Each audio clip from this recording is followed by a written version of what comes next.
Man, just when Barack Obama tried to make things better, he made things worse. What's up? That's typically how Democrats work, by the way. In fact, actually, that's not true, because typically Democrats do not want the things to get better. They just want them to stay worse. Barack Obama, mission accomplished. What's up? This is Mark Kaye, saves the Republic. And man, we are in the midst of something here. And I know a lot of, it's so interesting to hear the narratives from the different people on different sides of the aisle when it comes to President Donald Trump finally getting even with or bringing to justice the criminal elements that tried to keep him out of the White House not once, but multiple times. They tried to keep him out of the White House after he won in 2016. They then tried again to keep him out of the White House in 2020, and many would say they were successful. And then they tried again in 2024, which to me was the most dastardly, because look at all the things that happened in 2024. Look at the multiple attempts on President Donald Trump's life. Look at all of the brutal, they gave up on politically trying to smear him and ruin him and provide information or a false narrative that he somehow colluded with Russia. They realized that wasn't working. I mean, think about all the things that they did. First, they tried Russian collusion. First, they tried to delegitimize his victory. That didn't work. That was a big failure. Then they tried to bring in a pandemic, COVID. They tried to tank the economy. They tried to do whatever they could to keep Donald Trump out of office in 2022, and unfortunately that worked. And then when he came back in 2024 and said, I'm coming back. I got 4 more years. I got stuff to do. I got a country I've got to fix. They said, oh yeah, we're going to throw you in jail. And when that didn't work, they said, you know what? We're just going to shoot bullets in your head. And that didn't even work either. I mean, it's really fantastic how Donald Trump has suffered through so much, come out on the other end, and now finally it looks like we're hopefully going to get, knock on wood, it looks like we're hopefully going to get some justice for some people. That is, if they go after Barack Obama and the whole sorry lot of them, because there's a whole sorry lot of them. And man, I'll tell you what, Ron Johnson was on News Nation, and he, thank God Ron Johnson's out there. And we're waiting, by the way, this is going to be a busy day. There's a press conference coming up with Caroline Leavitt, and we are going to take that for a couple reasons. Number one, there's going to be questions about this thing with Barack Obama. There's going to be questions about the documents that Tulsi Gabbard is releasing. Man, Tulsi Gabbard is declassifying documents at a record pace. Tulsi Gabbard is declassifying documents about Obama as in a way, like, let me figure out how I'm going to say this. Tulsi Gabbard is moving as quickly as Pam Bondi is slowly when it comes to declassifying documents that everybody wants to see. And these Obama docs are really damning. They're damning and damaging to Barack Obama's legacy and maybe even his freedom. Again, that is if Republicans can get off their tookuses and do the right thing. Ron Johnson said from Wisconsin, here he is on News Nation. Listen to what he said about Barack Obama. This is him, pardon me. What is going on with me today? The extent to which Obama and top members of his administration interfered in the 2016 and 2020 elections is orders of magnitude worse than anything Russia or China could have ever dreamed to achieve. Unfortunately, the legacy media, who were either duped or complicit in pushing the Russian collusion hoax, will continue to cover up for their pals. They should apologize and return their Pulitzer Prizes. I'm going to say they were complicit. I'm not going to go with the duped. I'm going to go with they were complicit. Here's Ron Johnson on News Nation. The extent that he and top members of his administration interfered in the 2016 election, then later on in the 2020 election, do I need to remind you about the 50 intelligence officials that were pretty well ginned up by members of of our former Secretary of State to provide that letter, said that the Hunter laptop had all the earmarks of a Russian information campaign when the FBI had possession of it and knew it was genuine. I want the press to be honest. I want Pulitzer Prizes to be returned. They were either duped or complicit in pushing that false narrative that put America in political turmoil for years. It's continuing to go on, all based on a Hillary Clinton dirty trick, the Steele dossier, that those guys knew was a dirty trick, and yet they used that to gin up the Mueller investigation, impeachments, everything else. Listen, this is, again, election interference, orders of magnitude worse than anything Russia or China ever could hope to achieve. And that was orchestrated by President Obama, President Biden, John Brennan, and that whole cast of characters. And again, I've known this. The American people should have known it, but it was never really covered by the legacy media. Again, I'm going to go with complicit. I'm not going to go with duped. I'm going to go with complicit for sure. Here's Nick Sorter breaking. DNI Tulsi Gabbard just released reports proving that Obama directly gave the order to publish the Russia collusion hoax, knowing there was no proof that Putin backed Trump. Holy crap. Those are his words, not mine. Tulsi just proved Obama lied again in his statement yesterday. Obama should be rotting in a prison cell. Oh, yeah. By the way, I forgot to tell you, Barack Obama released a statement after being accused by President Donald Trump of treason, after Donald Trump saying he's guilty, after all that mess. Barack Obama finally came out and said, you know what, I gotta release a statement. And he did release a statement, and I'm going to read it for you here because here's the thing about an Obama statement. Barack Obama, it lied about all of these things. He tried to overthrow the government. You can't trust anything he says. So releasing a statement when you've been proven basically of committing the crime of the century, I mean, that doesn't really make any sense. Let me read the statement here for you. Here it is. This is his fancy statement that his social media team put together. Out of respect for the office of the presidency, our office does not normally dignify the constant nonsense and misinformation flowing out of this White House with a response. But these claims are outrageous enough to merit one. These bizarre allegations are ridiculous and a weak attempt at distraction. Nothing in the document issued last week undercuts the widely accepted conclusion that Russia worked to influence the 2016 presidential election, but did not successfully manipulate any votes. These findings were affirmed in a 2020 report by the bipartisan Senate Intelligence Committee, led by then-Chairman Marco Rubio. Statement from the office of former President Barack Obama. Now, that statement is all well and good, but the fact of the matter is, there's plenty of evidence that the opposite is true. There's plenty of evidence that Russia did not collude in the election. There's plenty of evidence, and Tulsi Gabbard is releasing it, like I said, at a record pace with lightning speed to show that Russia no longer, they didn't have the tools, they didn't have the capacity or the capability, and they didn't have the desire to do any of those things that Barack Obama has been claiming for years that they did. But Barack Obama, he had everything he needed to interfere with the election, and that's exactly what he did. Here's the image of what exactly. Let me zoom in on this so I can read it for you. This is Barack Obama. Here we go. This is one of the reports that was released by Tulsi Gabbard. Most of the 15 were unremarkable, but 3 contained flawed information. Let me go back a little bit here. All right, here we go. CIA officers said that DCIA personally directed that two of the most important reports not be formally disseminated when they first learned of them, ostensibly because they were too sensitive to create printed copies. We were unable to obtain a convincing explanation, however, for why DCIA did this, since the CIA has a special reporting channel whereby sensitive reports are restricted to only the president or as small a by-name group as desired. This is poorly written, by the way. Experienced CIA officers' responses to direction from the president in response to information. CIA officers said the DCIA ordered the publication in early December, blah, blah, blah, blah. Most of the 15 new or revised CIA human reports containing information on Russian activities collected prior to the election that CIA professionals had decided not to publish for various reasons having to do with tradecraft standards. Most of the 15 were unremarkable, but 3 contained flawed information. And these 3 became fundamental sources the CIA cited to claim Putin's aspired to help Trump win.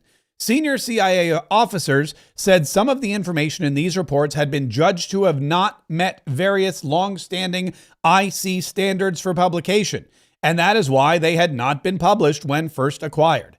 2 sensitive reports were not published on DCIA's orders. The 3 reports were published after the election on DCIA orders, despite veteran CIA officer judgments that they contained substandard information that was unclear, of uncertain origin, potentially biased, implausible, or in the words of senior operations officers, quote unquote, odd. So after the election, the office, the CIA and the DCIA, decided to order the publication of these things, even though many of these folks said, that's odd. They're without merit. This is the good part. Here we go.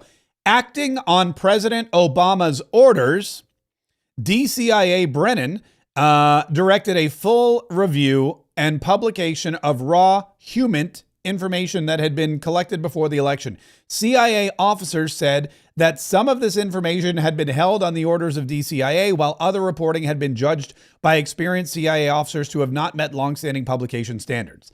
Some of the latter was unclear or from unknown sources, but would nonetheless be published after the election over the objection of veteran officers on orders of DCIA and cited in the ICA to support claims that Putin aspired to help Trump win. So, acting on President Obama's orders, the director of the Central Intelligence Agency, John Brennan, published reviews and reports of Russian interference in the election that most CIA agents, or a large number of CIA experts, said was false, phony, uncorroborated, didn't make sense, was odd, had no merit. We're going to publish it anyway. Why? Because we hate Donald Trump and we want Donald Trump not to be president. And that is one of the only ways we can think to do it. It's really baffling how all of this is going on. There's other information too. Get this.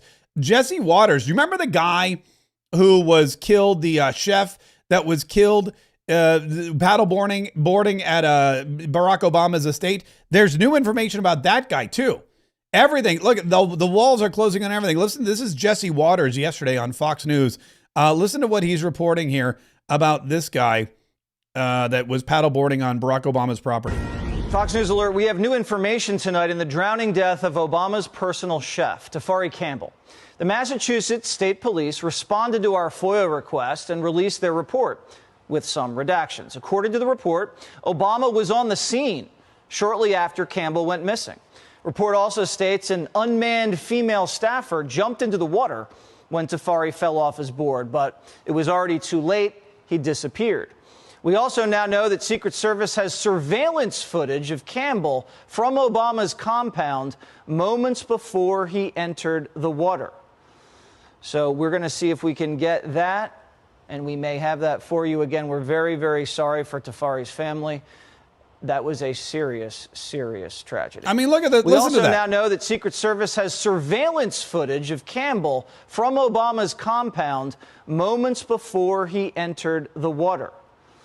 So we're going to... Yeah. So this is, look, there's more and more coming out about all of the weird things that are going on in Obama land. And when you live in Obama land, there's a whole bunch of bizarre things that are going on. Here's Tulsi Gabbard. She came up with this great infographic, which I want to share with you. And we kind of rolled through this yesterday, but I think this professionally put together infographic is really, really great. This is the creation of the Russia hoax. And we are monitoring, by the way, the press briefing with Caroline Levitt. We'll bring you that live when it happens. Here's the creation of the Russia hoax. Real intel assessment. Russia lacked the intent and capability to hack U.S. elections. Putin had no preference for either candidate. So the assessment, and this is not, by the way, Tulsi Gabbard's assessment. This is not Donald Trump's assessment. This is the assessment at the time. These documents that they are unsealing, that they're unveiling, that they're declassifying, these are the documents that are saying, oh, by the way, President Obama, there's no intent. But Vladimir Putin doesn't care who's president. Vladimir Putin doesn't care if it's Hillary Clinton or Donald Trump. He has no skin in the game. Also, they don't have the capability to hack into our election system and make any kind of changes. That was the truth. That's not what we were led to believe by Barack Obama and everyone else. So it all starts, you can see right here. In fact, let me turn on my special mouse so that hopefully everybody can see this who's watching online. All right, here we go. So here we go. It all starts here. Donald Trump wins the 2016 presidential election. This is where the whole thing begins. This is the tipping point, if you will. Donald Trump wins the election. Then we come right down here, and what happens first is POTUS, meaning Barack Obama, is briefed. IC pulls product that would contradict Russia hoax narrative. So POTUS briefing pulled, rather, pardon me. The intelligence community is pulling a briefing that shows Barack Obama that the Russia hoax narrative is false. Shows Barack Obama what we know here, that Putin did not have the interest or the capability of hacking our election. And despite that, the briefing is pulled and it's not given to the president because that doesn't go along with the narrative. Right after they pull the briefing, there's a secret meeting. And the secret meeting is Barack Obama, James Comey, Clapper, Susan Wright, probably all of the, probably the Clintons are in there, all those people. And in the secret Russia meeting, which is a good name for it, the SRM, we'll call it. In the SRM, the secret Russia meeting, Obama officials meet and plan the Russia hoax. Now, we know at this point it's a hoax because the briefing that said the briefing that said none of this happened has been pulled. So because because the briefing basically was canceled, they now are coming up with their own narrative. That's how we know it was a hoax. December 9th. This is where it gets good. Barack Obama orders, the intelligence community is tasked with new assessment to claim election was hacked. This is not, by the way, how intelligence is supposed to work, okay? Intelligence communities, they don't work. It's not like the president says, here's what I would like to have happened. Go find me intelligence that backs it up. Typically what happens is the intelligence community goes out, gets the intelligence data, runs it through all kinds of researchers and gets an assessment, and then comes to the president and says, here's our assessment. That's what happened actually over here. But they didn't like the assessment, so Barack Obama turns the entire intelligence community on its head and says, okay, here's what we're going to do instead. We're going to say that Russia hacked the election. We're going to say that Russia interfered. We're going to say that Russia got Donald Trump elected and he's an illegitimate president. Now go out and find me whatever you can, or if you can't find it, make it up to back that up. CIA warning to Brennan. We don't have information. We don't have direct information that Putin wanted Trump elected. So the CIA is going, wait a minute, guys. President Barack Obama goes to John Brennan, the CIA director, and says, go do this. CIA director John Brennan goes to the CIA and goes, where's the information that Russia hacked the investigate the election? And the CIA operatives go, doesn't exist. We don't have it. This is a direct quote. We don't have direct information that Putin wanted Trump elected. It's right there. It does not exist. And so politicized intelligence. Brennan ignored and suppressed intelligence that undermined the narrative. IC official, the Steele dossier was a factor in the Obama ICA. ICA was subject to unusual directives from the president.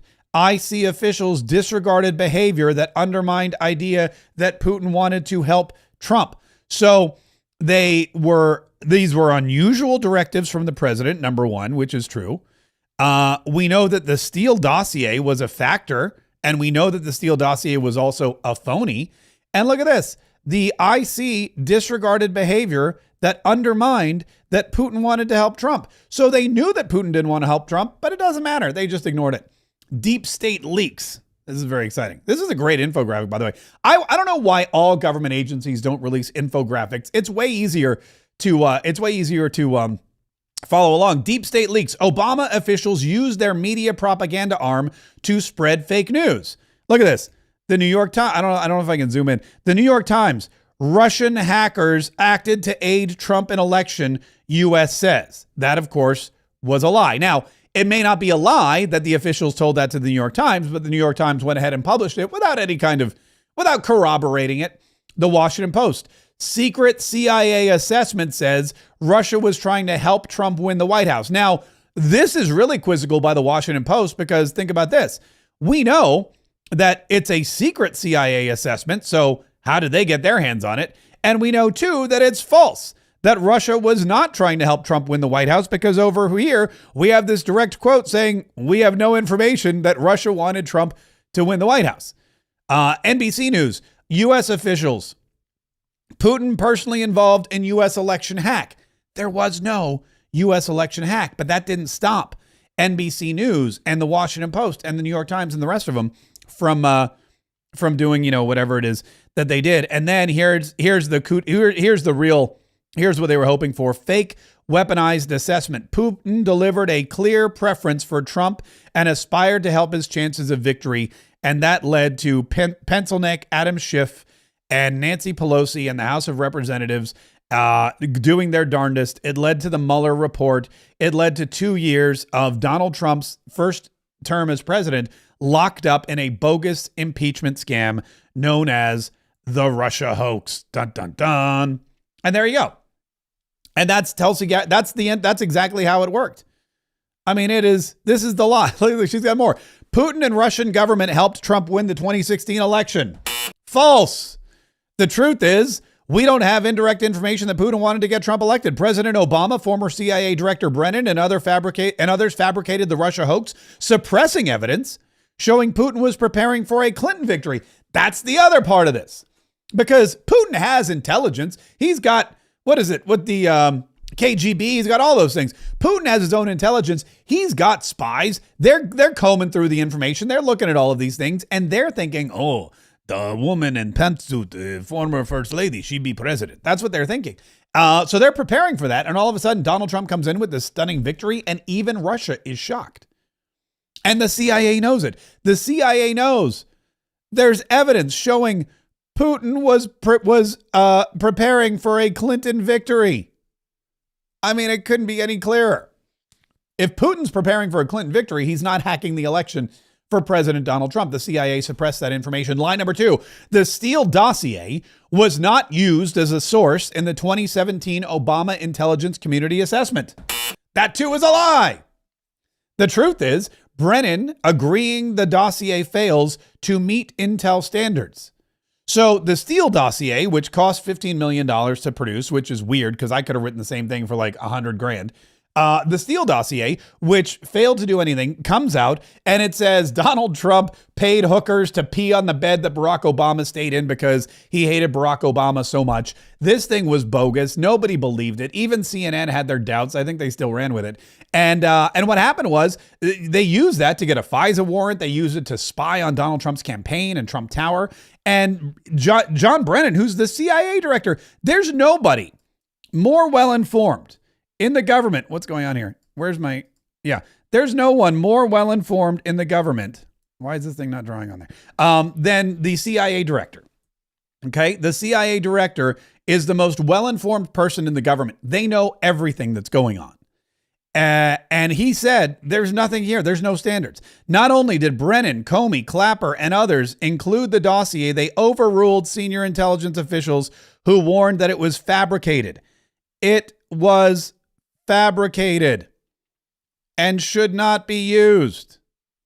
They didn't care. They hated Trump more. And they thought with the help of the folks in the media and the help of the intelligence community, they could just push this through as truth. Lie. The Obama admin 2017 ICA was an independent IC product produced with apolitical analysis. That's false. The truth is Obama ordered the intelligence community assessment they knew was false, promoting a contrived narrative with the intent of undermining the legitimacy and power of a duly elected president of the United States, Donald Trump.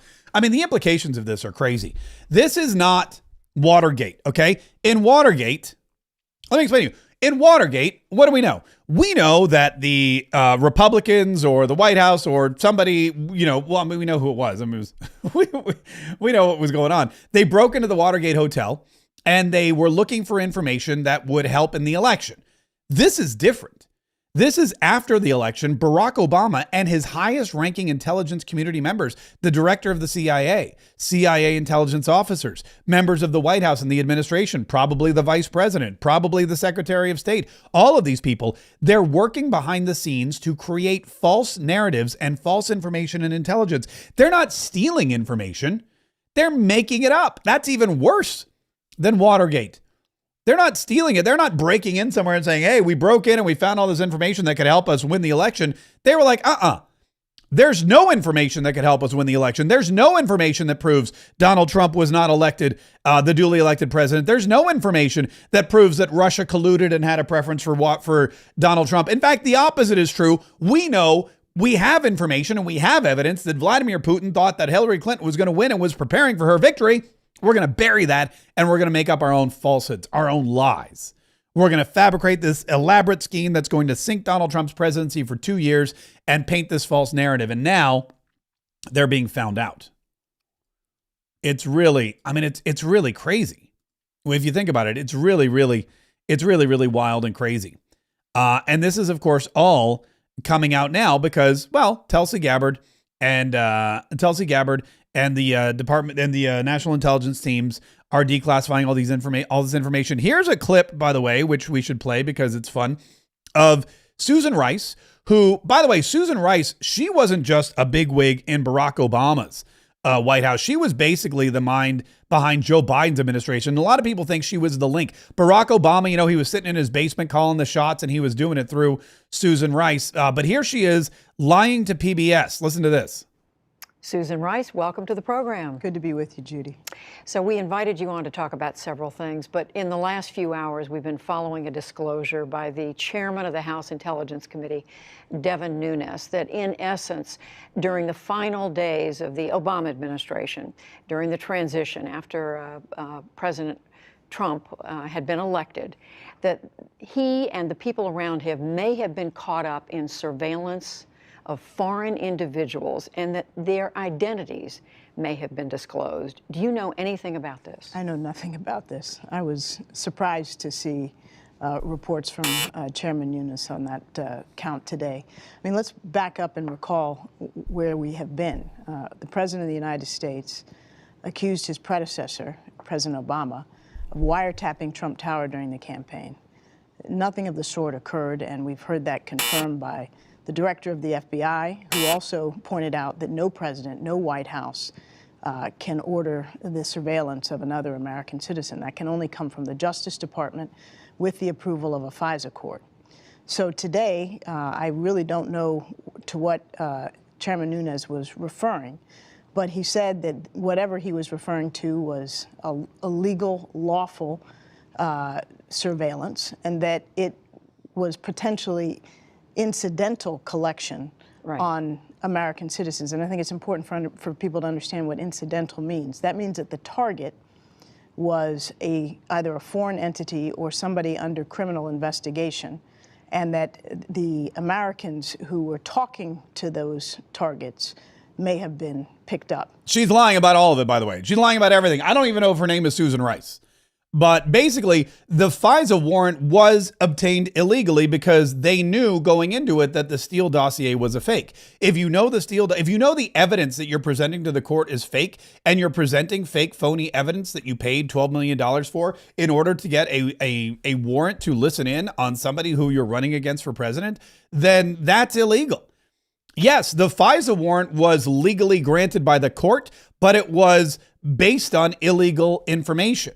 The FISA court got duped, or maybe they went willingly, because of the Steele dossier, and that's why they were spying, which Donald Trump said, which is true. They were spying on Donald Trump's campaign. They weren't looking for foreign information. They weren't looking for bad actors. They wanted to know what Donald Trump was up to. And in order to do that, they needed a FISA warrant. Otherwise, it would have been illegal. So they had to get the FISA warrant. They needed evidence. They didn't have any, so they paid $12 million for it, and that was it. And then they just listened to their heart's content. They wiretapped a private citizen, a political adversary, just to see what kind of dirt they could dig up on him before an election, and they fabricated evidence to do it. And Susan Rice is lying on television about it. Now, lying on television is not actually a crime. It's basically what they do. It's just their MO.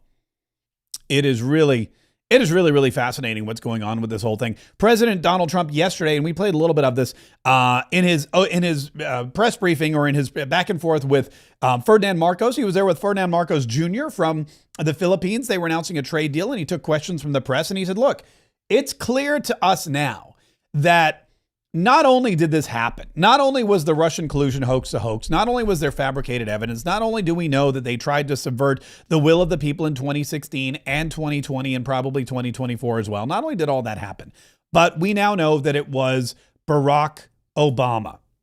Barack Obama did it. He was, as Donald Trump said, the ringleader.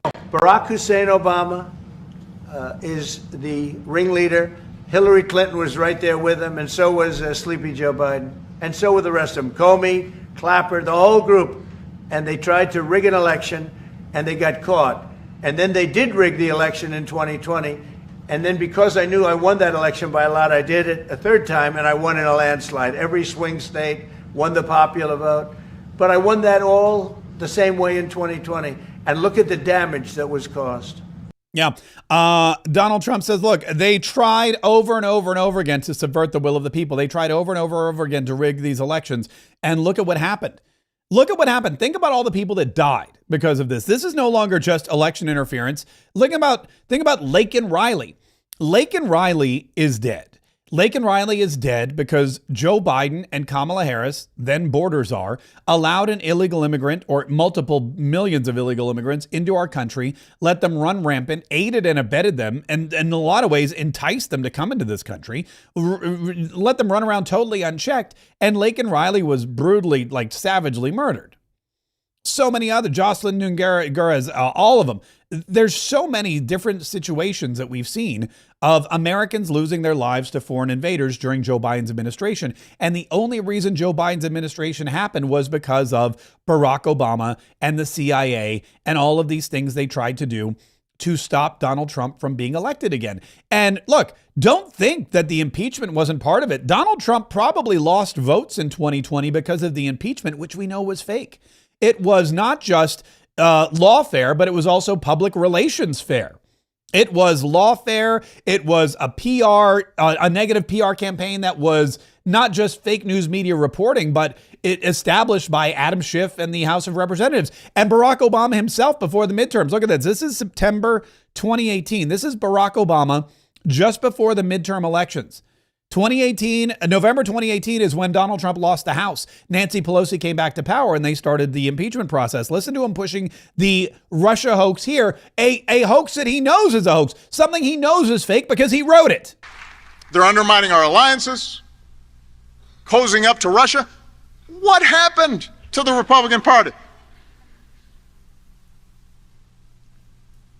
Its central organizing principle in foreign policy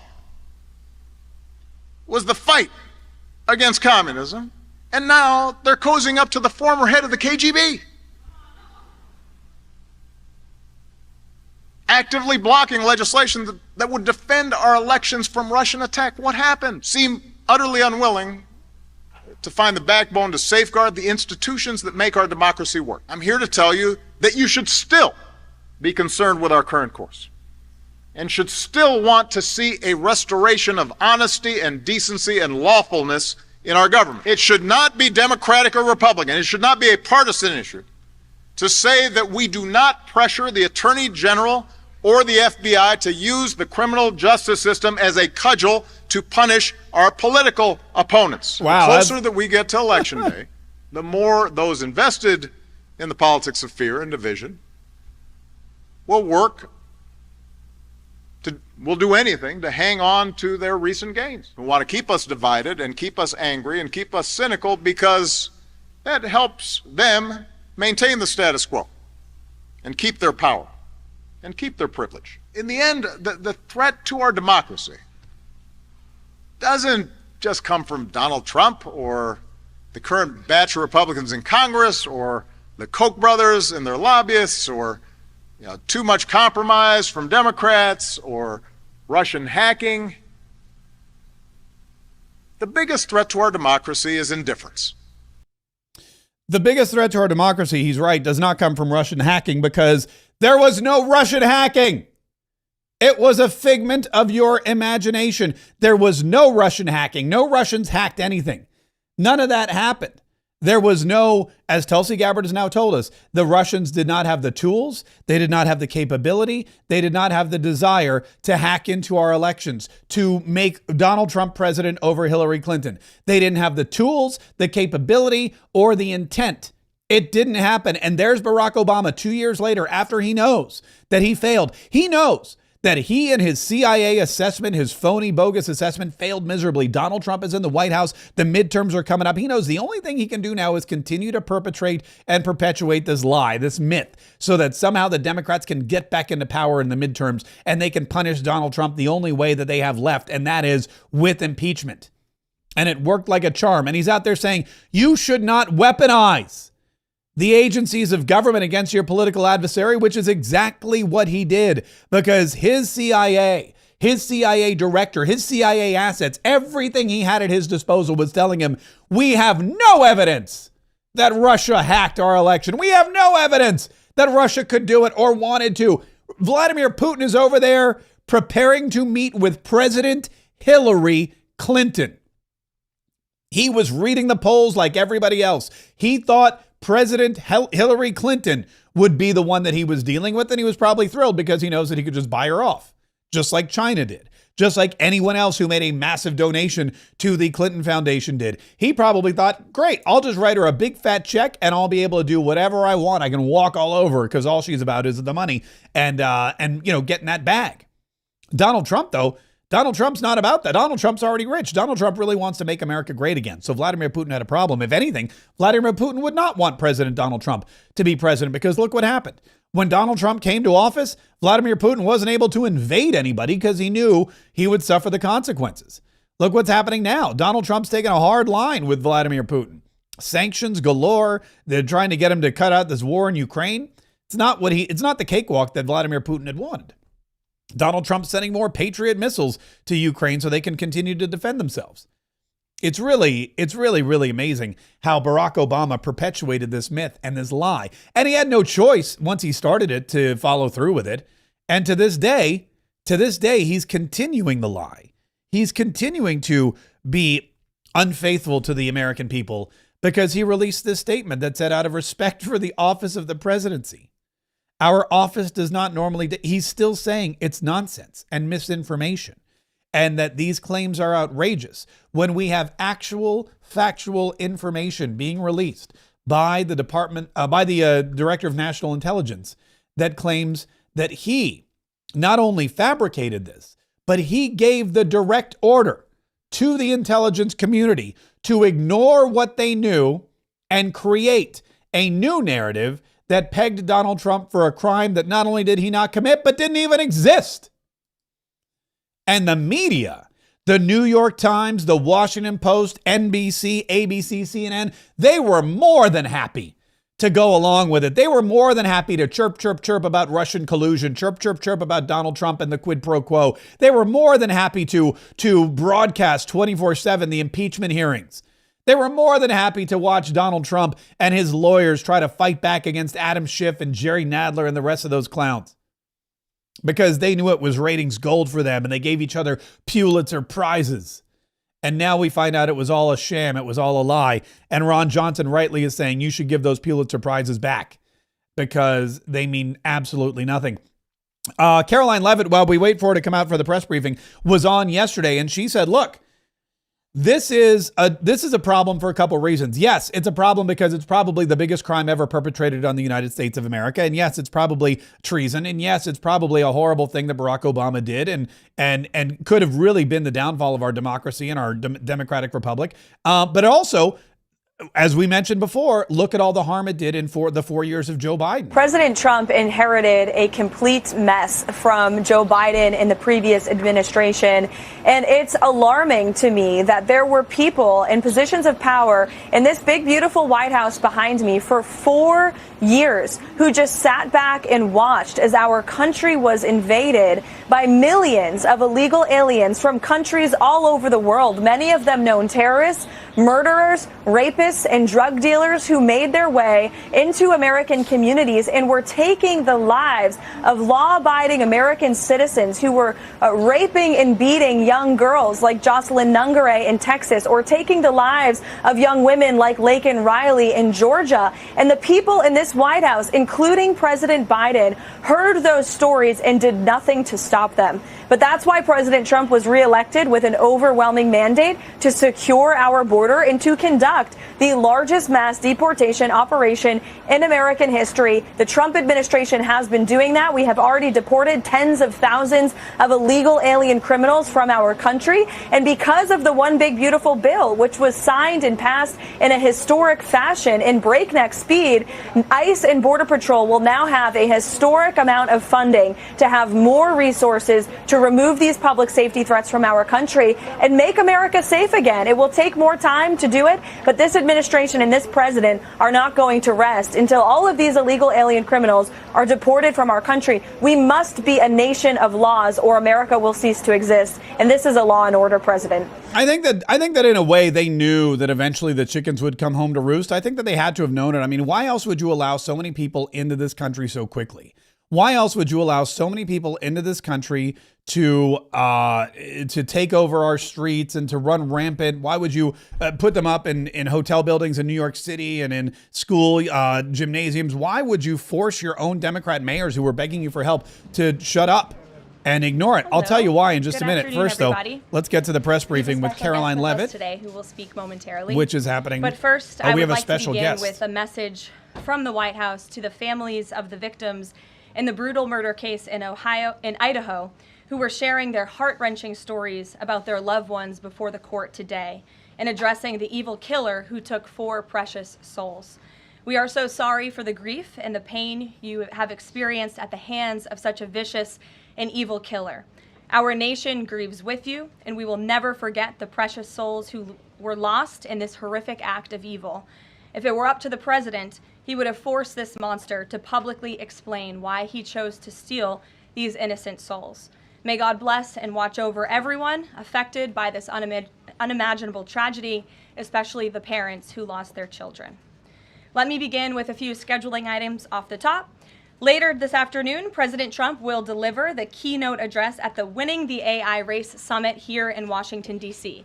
President Trump believes it is non-negotiable that the United States wins the AI race, which is why today, President Trump will announce a bold and comprehensive AI action plan to sustain and enhance America's global AI dominance.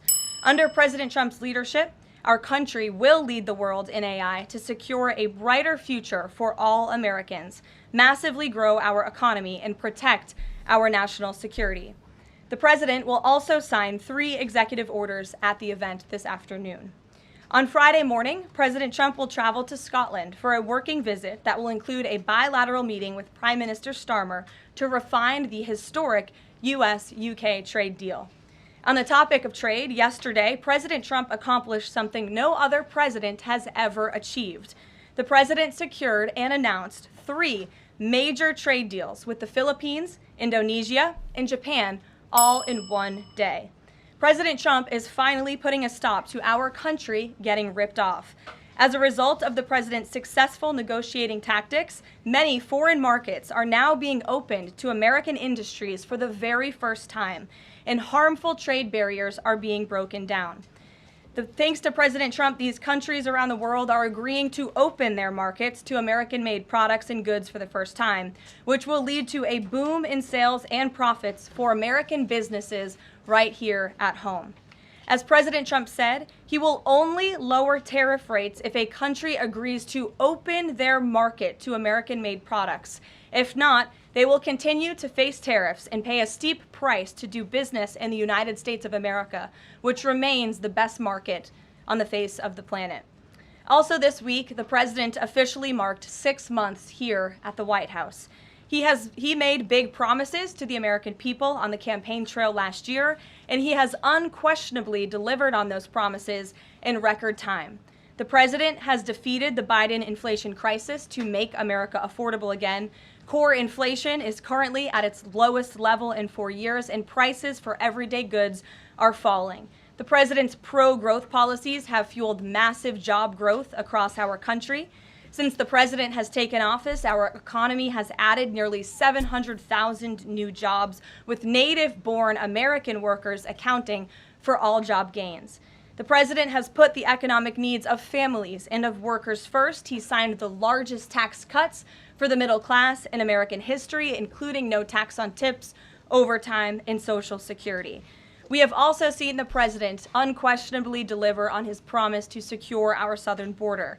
He has ended Biden's illegal alien invasion, and for 2 months in a row, 0 illegal aliens were released into our country. The president has also, as you all know, initiated the largest mass deportation campaign in American history. The president has also restored law and order to make America safe again, another campaign promise he vowed to the American public.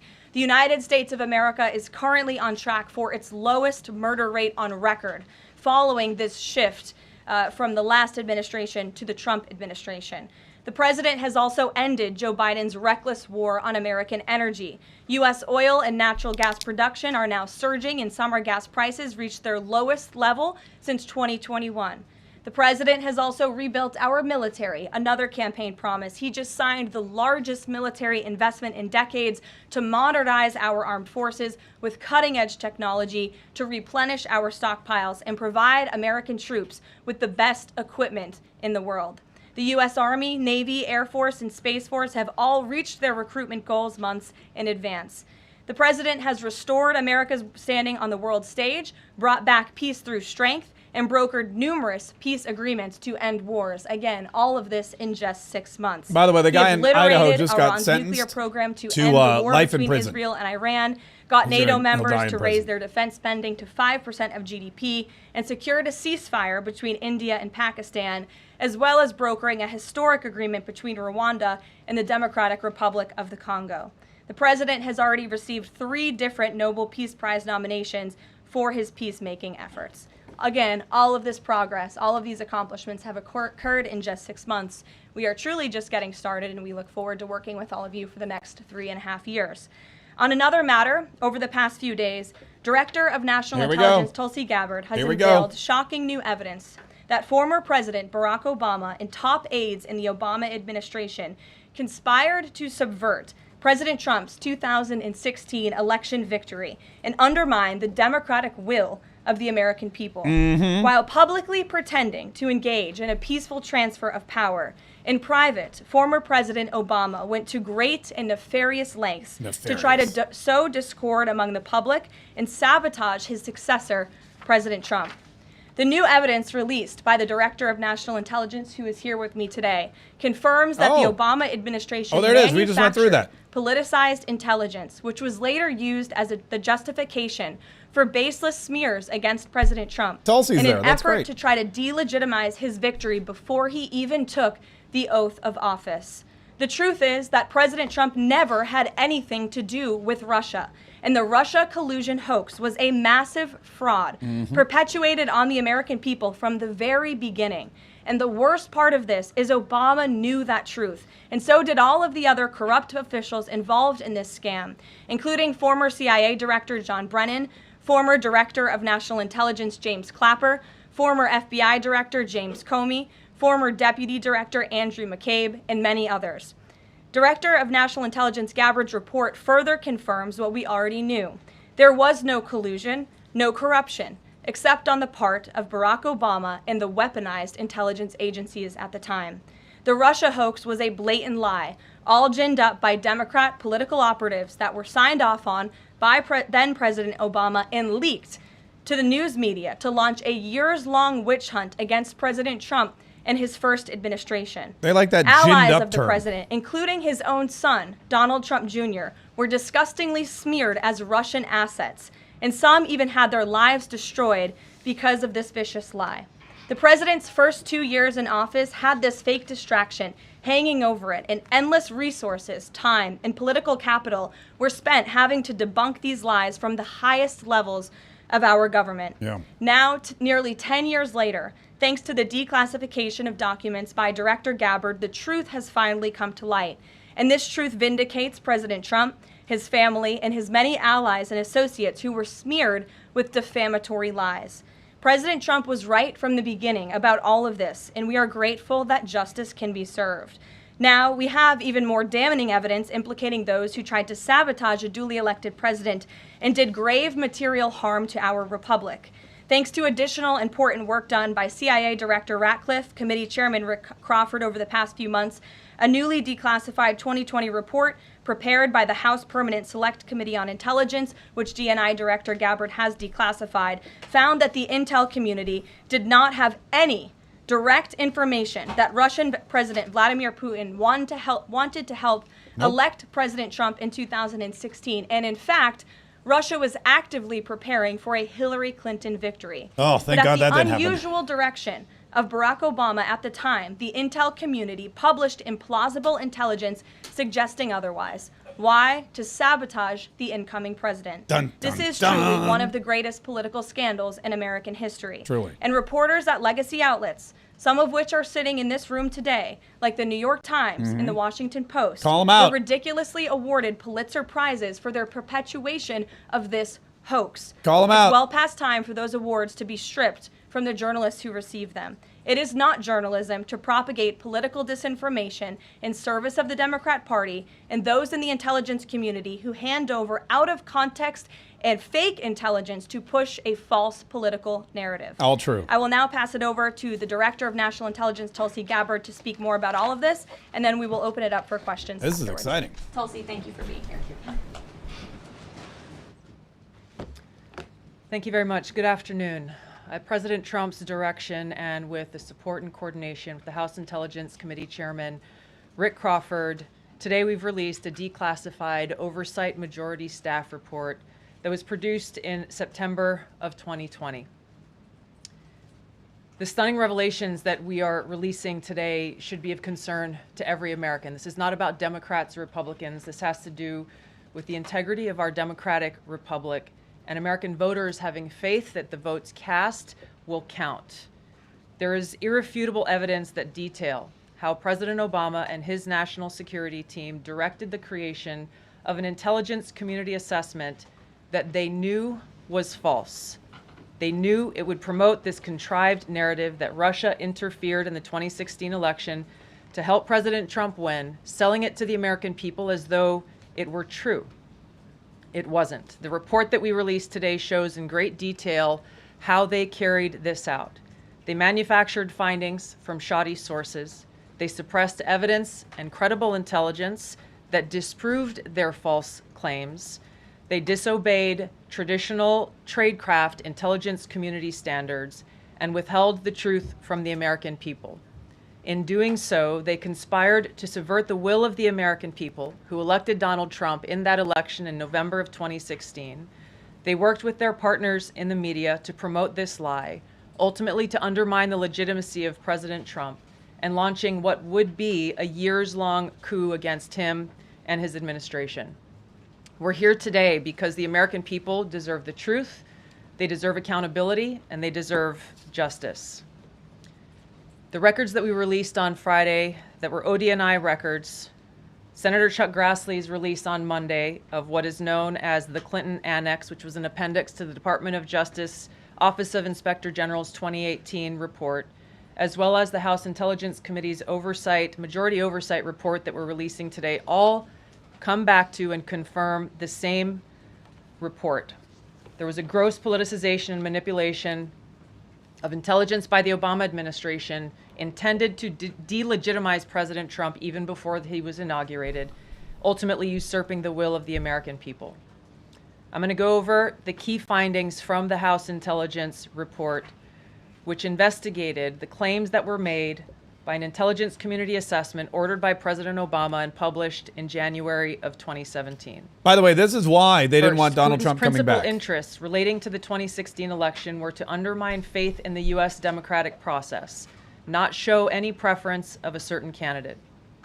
In fact, this report shows Putin held back from leaking compromising material on Hillary Clinton prior to the election. Oh. Instead, planning to release it after the election to weaken what Moscow viewed as an inevitable Clinton presidency. Interesting. In the January 2017 intelligence community assessment that President Obama ordered, John Brennan, who was CIA director at the time, and the intelligence community intentionally suppressed intelligence that showed Putin was saving the most damaging material that he had in his possession about Hillary Clinton until after her potential and likely victory. I want to see that. I want to see that The information. report goes into great detail about the information that Russia and Putin had on Hillary Clinton, which included possible criminal acts. Oh!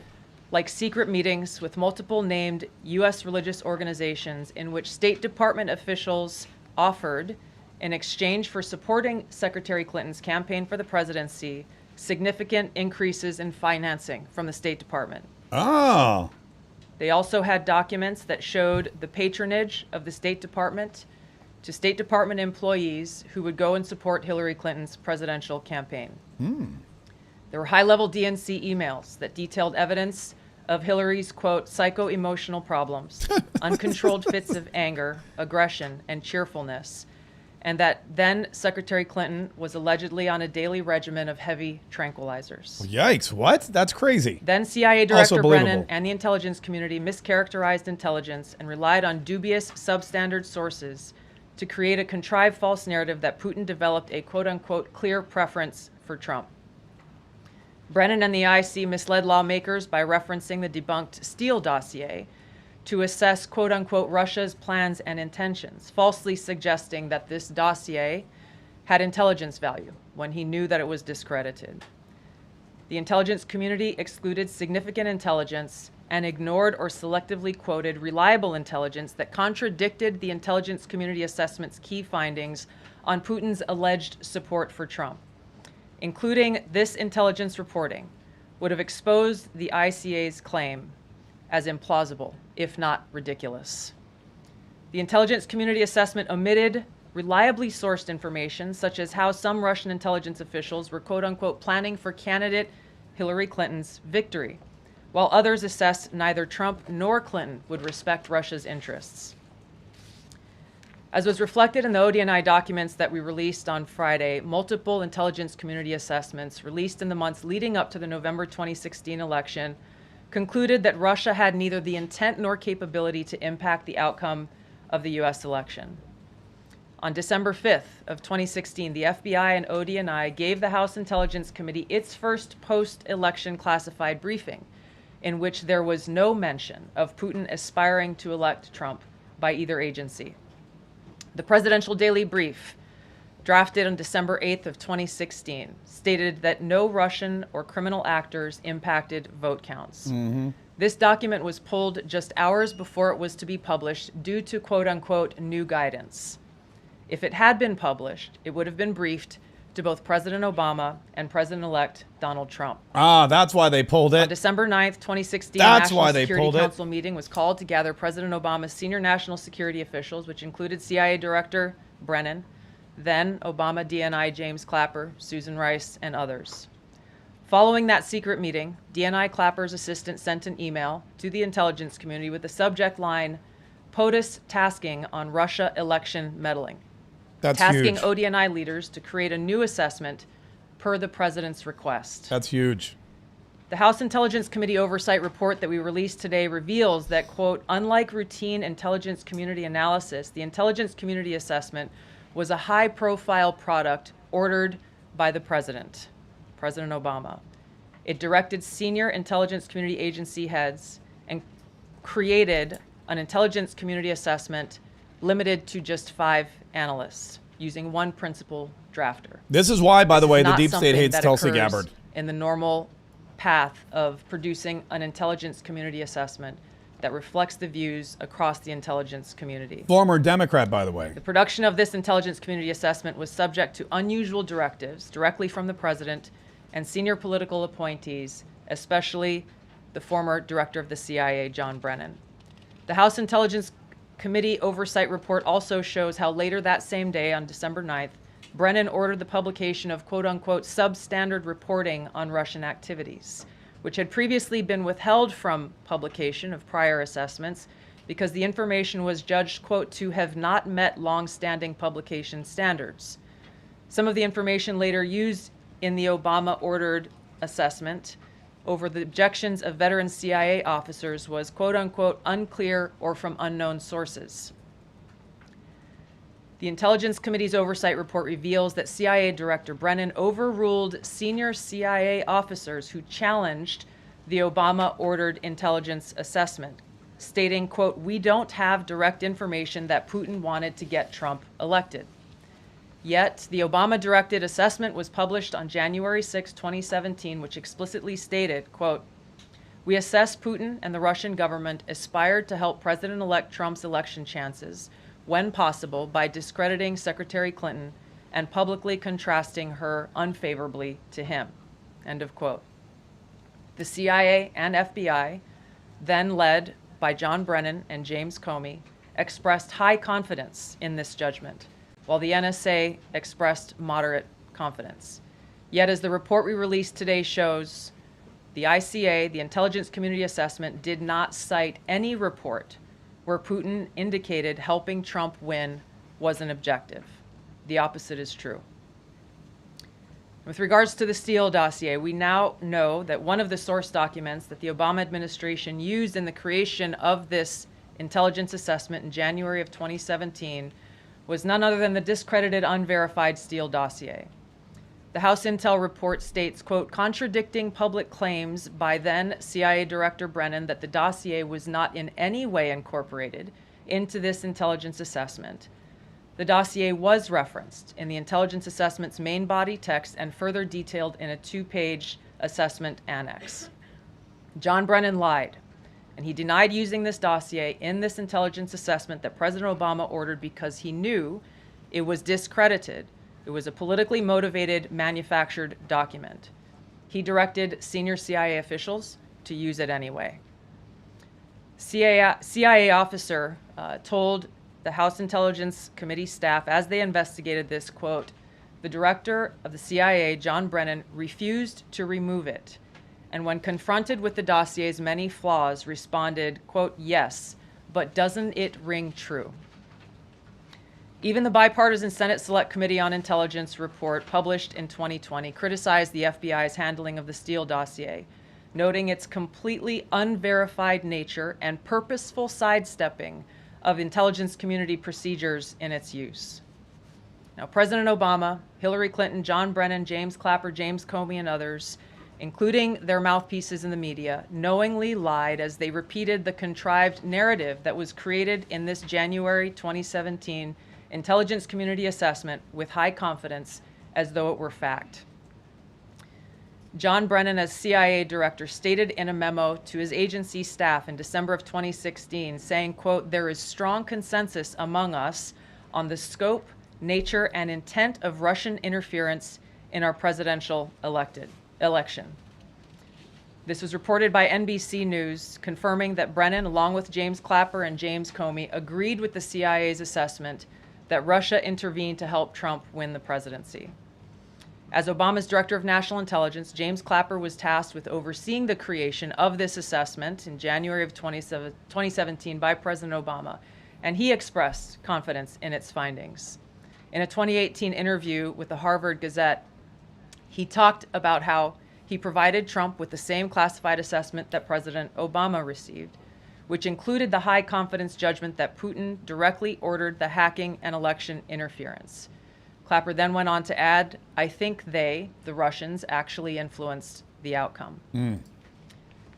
Which we know was a lie. This is a brief summary of the details that you'll find within the House Majority Staff's report in their investigation into the Obama-directed January 2017 Intelligence Community Assessment. That leads us to the very same conclusion that we announced in the release of our documents on Friday. The implications of this are far-reaching and have to do with the integrity of our democratic republic. It has to do I like with that she calls it a democratic republic. Taking action to manufacture intelligence, to undermine and Which is usurp the will appropriate, of the American people in that election, and launch what would be a years-long coup against the incoming President of the United States, Donald Trump. Thank you. Wow. I mean, that's a great assessment, and that's eye-opening, especially the stuff about on this topic while, Hillary Clinton. The director has time for this topic. That she will leave. Putin had possible information about criminal acts that she was getting paid off by religious leaders. Gabbard, you're welcome to ask them. We'll start with our new media seat as always. Oh. Emily, go ahead. Thank you. And Director Gabbard, this one is for you. Do you believe that any of this new information implicates former President Obama in criminal behavior? We have referred and will continue to refer all of these documents to the Department of Justice and the FBI. Good idea. To investigate the criminal implications of this. Good idea. Former President Obama? Correct. The evidence that we have found and that we have released directly point to President Obama leading the manufacturing of this intelligence assessment. There are multiple pieces of evidence and intelligence that confirm that fact. Ed, go ahead. Director Gabbard, thank you. So just two questions, but to begin on that. The president yesterday, you've inferred that the former president helped lead a coup. based on what you now see, do you believe President Obama is guilty of treason? I'm leaving the criminal charges to the Department of Justice. I am not an attorney, but as I've said previously, when you look at the intent behind creating a fake manufactured intelligence document that directly contradicts multiple assessments that were created by the intelligence community, the expressed intent and what followed afterward can only be described as a years-long coup and a treasonous conspiracy against the American people, our republic, and an attempt to undermine President Trump's administration. The Senate Intelligence Committee spent several years looking into this and unanimously agreed in a bipartisan fashion, Secretary of State Rubio was a member of that committee, that there was no political interference. There was a years-long Justice Department investigation into this as well that also concluded no political interference. So help us, from a 50,000-foot level, explain, what do you now have that refutes those two conclusions? She literally just explained it to you. In my role as the Director of National Intelligence, my job, again, as I said when I came into this role, was to make sure that we are telling the truth to the American people, and that we are ensuring that the intelligence community is not being politicized. So I'm not asking you to take my word for it. I'm asking you in the media to conduct honest journalism. Yeah, do your job. People to see for yourself in the documents that we've released now, do your job. 200 pages that point in multiple references, multiple examples, to include comments that have been made by senior intelligence professionals who are some still working within these agencies today that confirm the conclusions that we have drawn, that President Obama directed an intelligence community assessment to be created to further this contrived false narrative that ultimately led to a years-long coup to try to undermine President Trump's presidency. And it's your belief that those two previous investigations missed that or covered it up? I'm telling you to look at the evidence. Look at the evidence. This guy doesn't want to look at the evidence. John. Thanks, Caroline. Thanks, Director Gabbard.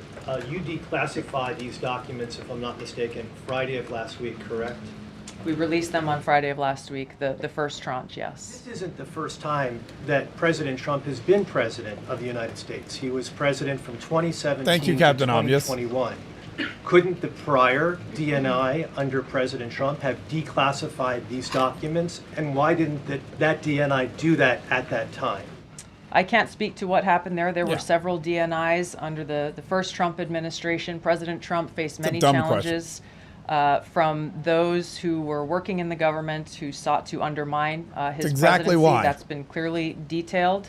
What I can speak to is the fact that this was one of the first things that we started to investigate here within this Trump administration and have released the results upon the conclusion of our investigation. And then my second question has to do with what intelligence agencies around the world have said about Russia, that they have tried to influence elections in the United States, in France, in Germany, in the UK.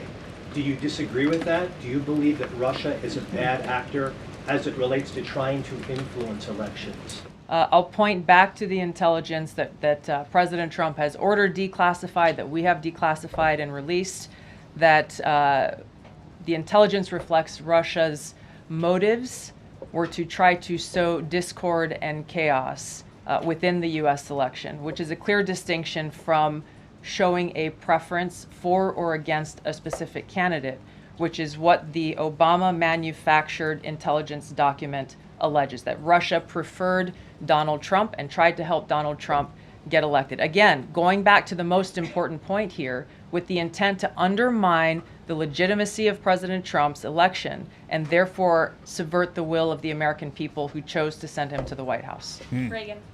Thanks, Caroline. Director Gabbard, Reagan Reese with the Daily Caller. You laid out that the documents revealed that the Obama administration did not publish a December 2016 presidential daily briefing that demonstrated that Russia did not steal the election. Trump was receiving these briefings at the time because he was president-elect. That's important. Are you of the view that that information was kept out of the briefing because then President-elect Donald Trump would have seen it? Yes, that's exactly why. I don't have any documents that speak to exactly what the new guidance was that was given as the reason for pulling that document. That's which, why by they the pulled way, it. Still has never been published until we released it last week, Friday. one could assume that they didn't want President Trump to see a document that came from the intelligence community that would contradict the Russia hoax narrative that began through the Hillary Clinton campaign with the Steele dossier. Yeah, the president-elect gets the presidential daily briefing, and so they couldn't have had this report come out and let Donald Trump see it. Do you or the White House believe that the Supreme Court's immunity decision protects Obama from prosecution? Look, I can speak to the president's feelings on this matter. He spoke to all of you yesterday in the Oval Office, but I also spoke to him about this morning. And he wants to see all those who perpetuated this fraud against our country, who betrayed our country and the Constitution, to be thoroughly investigated and held accountable.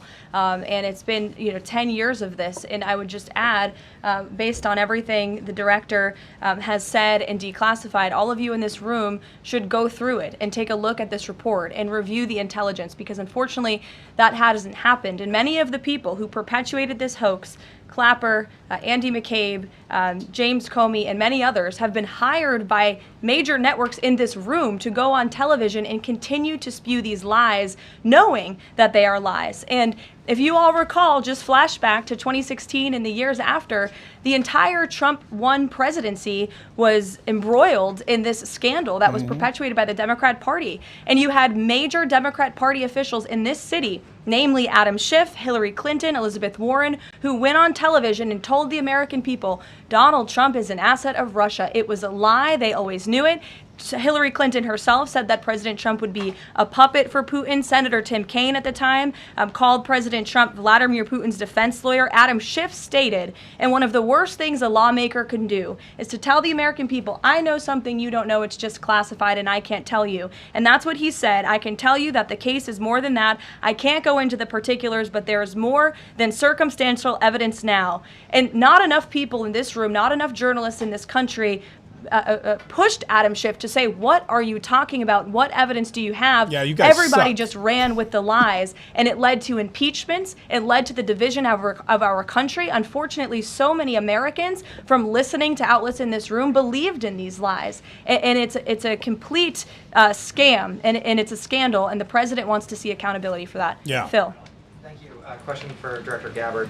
A spokesperson for former President Obama said in a statement earlier this week, quote, nothing in the documents issued last week undercuts the widely accepted conclusion that Russia worked to influence the 2016 election but did not successfully manipulate any votes.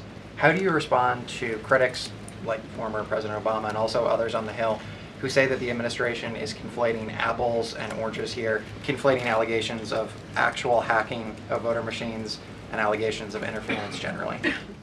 I think it's a disservice to the American people that former President Obama's office and others who are criticizing the transparency that is being delivered by releasing these documents. They are doing a disservice to the American people and trying to deflect away from their culpability in what is a historic scandal and negative action towards the American people and our democratic republic. The answer to that statement can very clearly be found throughout all of the documents that we have released. Again, showing that Russia has took action to try to sow discord in the election, but showed no preference for or against any singular candidate. You've long been an opponent of weaponization in government. How do you respond to criticism that referring Obama administration officials and even potentially the former president is just more weaponization and this is a potential race to the bottom? I think that's a very disrespectful attack on the American people who deserve the truth. They deserve to have faith and trust in the integrity of our democratic republic, which has been undermined by President Obama through his direction of this manufactured fake intelligence document, knowing that it was filled with lies and knowing that it would and could then be used for all of the actions that came after. And I would just add, there needs to be accountability for that weaponization, Phil, that we've seen. And no one has been a victim of the weaponized government more than than President Trump, not just because of this political scandal. You all recall his house was raided.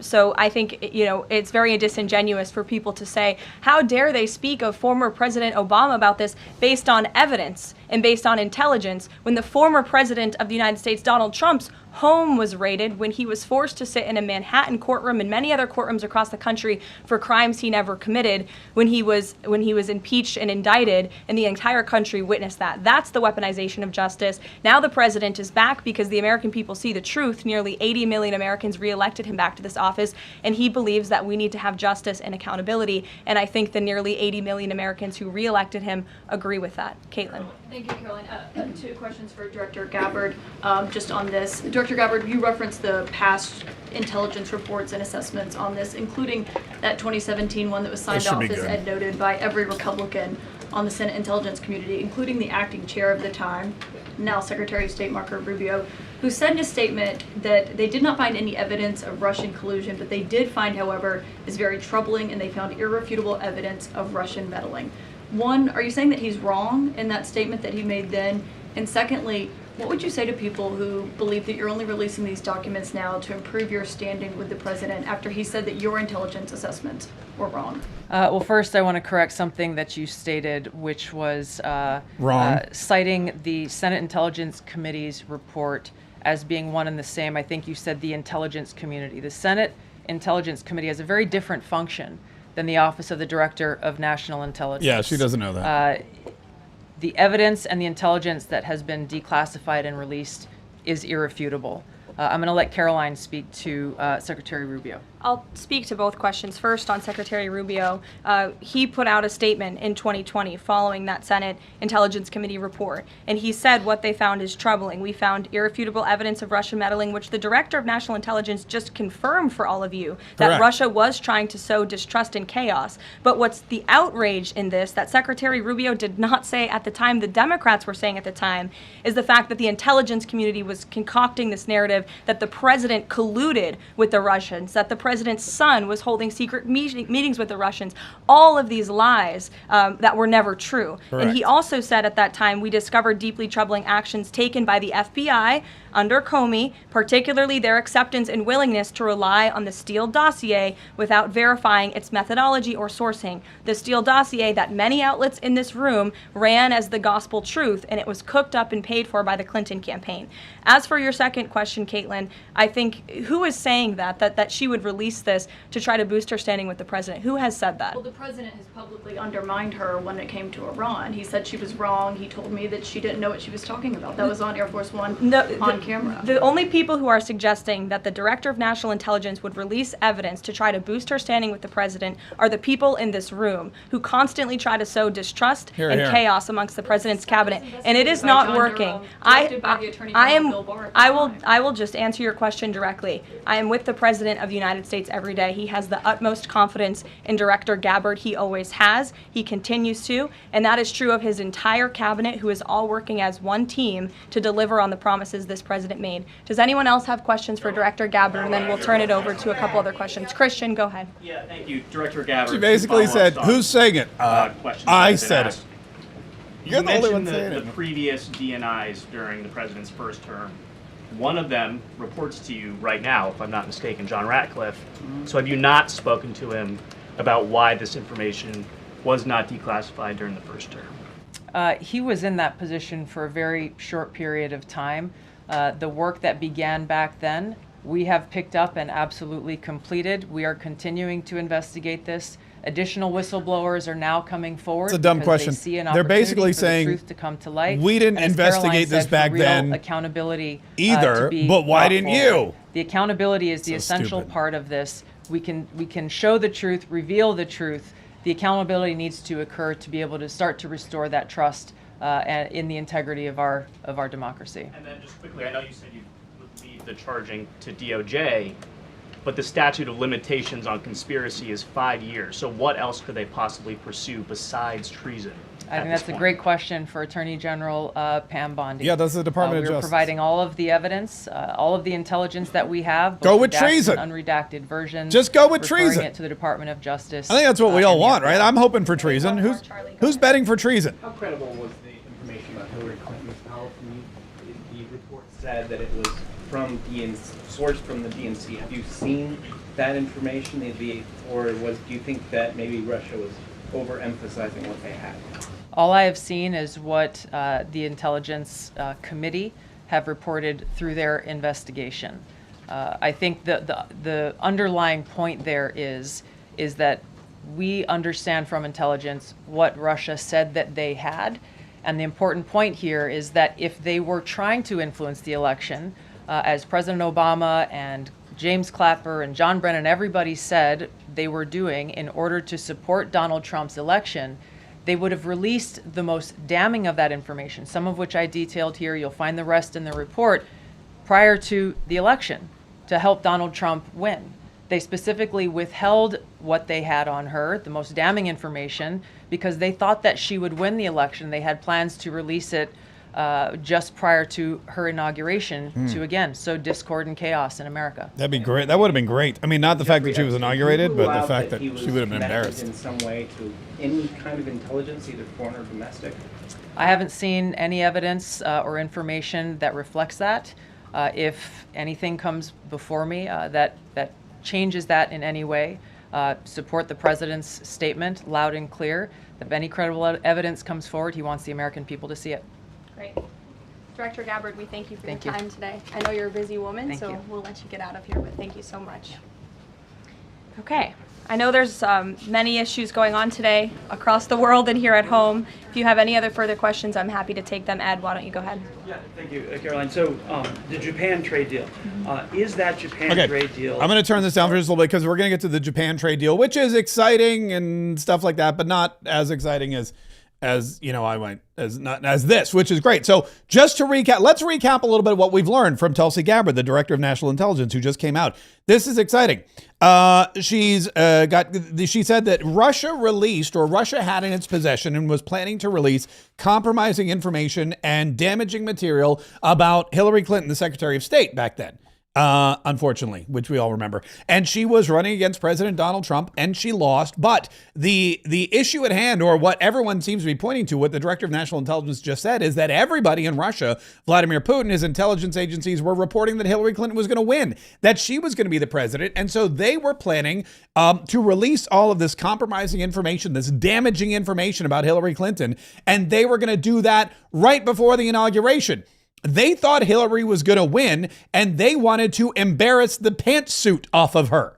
That was Vladimir Putin's plan. His plan wasn't to alter the course of the United States of America's presidential election for one candidate or the other. He wasn't trying to manipulate or hack or do anything to pick Donald Trump over Hillary Clinton. On the contrary, it seems like he probably wanted Hillary Clinton because he had all this information that would have been disparaging to her right before her inauguration, right before she took the oath of office. Luckily, we didn't have to worry about that because she lost. But Vladimir Putin still had all this info, which included possible criminal acts with various religious leaders inside the United States, with financing from the State Department in exchange for political support. What does that mean? Hillary Clinton went and met with religious leaders. I don't know which ones, but I could guess. And she said, look, I'll finance your organizations, or we'll give you preferential treatment or whatever you want from the State Department. We got a lot of money. It's all the taxpayers' money. We'll pay you some. All you have to do is get all of your religious zealots to support me in the election. Evidently, it didn't work. Patronage of company help patronage of help by campaign staffers or campaign contributors into the State Department. Basically, that's just selling high-profile positions in the State Department for large donations to her campaign, or probably, let's be honest, the Clinton Foundation. Also, she apparently, according to Vladimir Putin, and this I totally believe, had psycho-emotional problems. Who here believes, show of hands, that Hillary Clinton had psycho-emotional problems? I'm putting up both my hands because that to me I feel like that's been corroborated. The fact that when she lost the election, she locked herself in a room and wouldn't come out, refused to concede the election to President Donald Trump. I feel like all of that points to psycho-emotional problems. Let's be honest, she was married to Bill Clinton for, how many years? You can't be married to somebody like Bill Clinton for decades and decades and decades and not have psycho-emotional problems. It just doesn't happen. You're going to get psycho-emotional problems if you're married to somebody like Bill Clinton as long as Hillary Clinton has been married to Bill. And tranquilizers. She was on a regular daily regimen of tranquilizers. And what do tranquilizers do? They put you to they regulate your emotions. Clearly, if she's on a regular daily tranquilizer regimen, as according to Director Gabbard, who found this information from Vladimir Putin in Russia, if that's the case, if Russian evidence and Russian intelligence was right and Hillary Clinton was psycho-emotional and took daily tranquilizers, that would be very embarrassing to her, and that would also put into question whether or not she was mentally stable and capable enough to do the very demanding job of President of the United States. We know now that she's not, but we also know that apparently you don't need to be, because guess what? Joe Biden wasn't mentally stable enough to be President of the United States, but somehow, with the help of Barack Obama and Susan Rice and all these other clowns in the auto pen, he managed to stumble through it. And I literally mean stumble through it for 4 years. So that is what we're learning today, that it wasn't that Vladimir Putin wanted Donald Trump to be president. It wasn't that Vladimir Putin could do anything to make Donald Trump president of the United States. All Vladimir Putin wanted to do was embarrass whoever was going to be president of the United States. And in his professional, tyrannical, dictatorial, former KGB agent opinion, the winner of the election in 2016 was going to be Hillary Clinton. And he had his gun, his intelligence pistol locked and loaded and ready to fire off some shots right before her inauguration. I mean, again, I'm so glad we literally dodged the Hillary Clinton bullet. I'm so glad she never, ever won the presidential election. We were never ready for Hillary. We were never with her. Nobody ever really wanted Hillary Clinton to take control of the White House, and the first female president being Hillary Clinton would have been an insult to first female presidents everywhere. So we did dodge a bullet, but man, if she had become president of the United States, and if Vladimir Putin did have this information, and if Vladimir Putin released it right before the inauguration, disparaging her with all of these criminal complaints and accusations, not to mention saying she's psycho-emotional and, oh yeah, she's strung out on tranquilizers every day because she can't hack it, that would have been a really great thing to see. Because the one thing we know about psycho-emotional people is they have psycho-emotional responses to stressful situations. And what's more stressful than the president of Russia calling you out for being a drug addict and needing tranquilizers to suppress your psycho-emotional status just days before you put your hand on the Bible to swear the oath of office to become the president of the United States of America. Now, again, we didn't have to worry about any of that because none of that happened. What's your name? What's your name? My name is Caroline also. Caroline Boda with the Center Square. Great. So Republicans in the Senate today said that they are pulling back on legislation to impose sanctions on Russia after the president said he wants to act unilaterally. Can you elaborate on what the president intends to do? Look, the president has been in very close communication with his friends in the Senate, particularly Senator Lindsey Graham, on this issue. But the president has always maintained, he's the commander-in-chief and the president for a reason, and he has been deeply involved in this conflict since the beginning. And so any decisions that are made with respect to sanctions, the president wants to reserve that authority and that right to himself. Jasmine. Thanks, Caroline. Two questions for you. The first on AI. Does President Trump support federal agencies contracting with Elon Musk's AI company? I don't think so, no. Okay, so he would want the DOJ to then cancel the contract with Rock. I'll talk to him about it, yes. And my second question, just, obviously the developments with the Epstein case with the judge, but I wonder, has the White House counsel, the DOJ explored any other documents that could be released to the public that don't have to do with that grand jury testimony? To my knowledge, the Department of Justice has moved forward with the request to unseal that grand jury testimony, and as you know, they have also moved forward with interviewing Ms. Maxwell, which I believe will be taking place very soon. That's cool. That's good information. Thanks, Caroline. I have a question about Paul Ingrassia, the OSC nominee who faces a Senate committee hearing tomorrow. Tom Tillis said that he wouldn't vote for Ingrassia if a vote came to the Senate floor. 24 worker. Okay, anyway, listen, we've gone way long because of the press briefing and because of Tulsi Gabbard, but I think it was very important that we did all that. And I think it was very important for us to see and watch together so that we could get the latest information. And man, wasn't it just a bombshell? That was incredible. I learned so much and in such a very little time, and I hope you did as well. And listen, before we get out of here, I do want to remind you of a couple things. First of all, we are live every single day, Monday through Friday, and we try to take these press briefings. I saw somebody in the comments. In fact, it was, we got a Rumble rant. I can't clip it at the moment, but it's from S. Panizari, who said, "Thanks for showing the press briefings. I never think to watch until you show them. Love your show." And that is something that I think is important, because one of the reasons why I'm running for president, I'm not running for president. One of the reasons I'm running for Congress is because I think there's a lot of information there that gets hidden from the general public for whatever reason. And maybe it's just that you don't know where to find it or you don't think to look for it, but it is really important. And I'm running for Congress because a lot of people have had information that's important to them hidden, like their voting records. The press briefing is important for a lot of people to be privy to because it's the first. I mean, you get to hear, number one, information directly from the White House, from the spokesperson for the White House, Caroline Leavitt. And you also get to hear from the media and the press, and you hear the questions that they're asking. You get to see who's asking them. And of course, you also get to see how stupid and fake they are, and how everything they ask is basically propaganda to push their Democrat liberal agenda, even when faced with facts from Tulsi Gabbard that everything that they're saying and reporting on has been not true, and they need to get back their Pulitzers. They don't want to do that at all. So they're going to keep fighting Caroline Leavitt and Tulsi Gabbard and Donald Trump till the day they die. But the big thing, the really exciting thing, is that every day we're here and we're bringing you the truth and letting you know who's lying to you and letting you know who's telling you the truth and letting you know who's on your side and how you can fight them. And we want to take that fight all the way to Washington, D.C. Because when I really became cognizant of what's going on with my representative, when I really became cognizant of how he was voting and how what he was voting on and how he was voting did not align with how he told me he was going to vote when I voted for him, I realized he's got to go. And no one else has been able to oust him yet. So I've taken it upon myself. And we're going to have a rally on, in fact, let me pull that up real quick, because we're going to have a rally on August 18th in Jacksonville Beach, Florida. And it's going to be at the Sneakers Sports Grill, which is fantastic. It's a great bar. It's a fun place, but also they love us and they give us run of the joint, and they've got all these big screen TVs, and it's a really fun, cool environment. And it's very, very strategically located within the district, because that's the thing. I also want to make sure that I'm doing these events in the district so we can get to the voters and they can come by. Look, we've got 126 people who've already responded. 24 people are going. A whole bunch of others are thinking about going.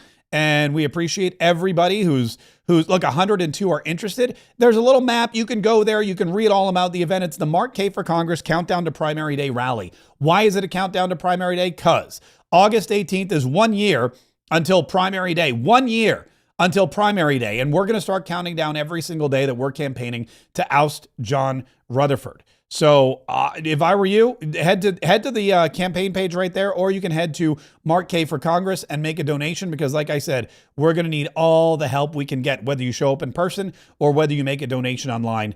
MarkKayForCongress.com. In the meantime, thanks so much for watching. Make sure you subscribe. Make sure you're telling the podcast platform of choice you want this podcast every single day. Set the notifications and keep listening every single day so we can keep you informed, we can keep you inspired, we can keep you entertained, and we can keep you armed and ready to go whenever, wherever, and whoever you need to fight so that we can save the Republic.